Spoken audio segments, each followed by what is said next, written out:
బాహుదా నదీ తీరములోన బావిలోన వెలసిన దేవ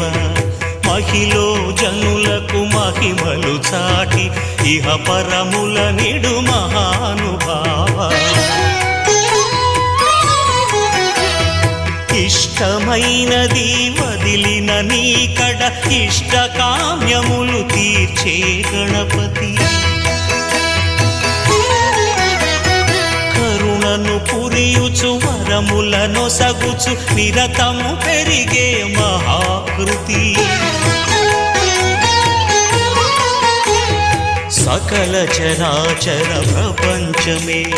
సన్నుతి చేసే విఘ్నపతి నీ గుడిలో చేసే సత్య ప్రమాణం ధర్మదేవతకు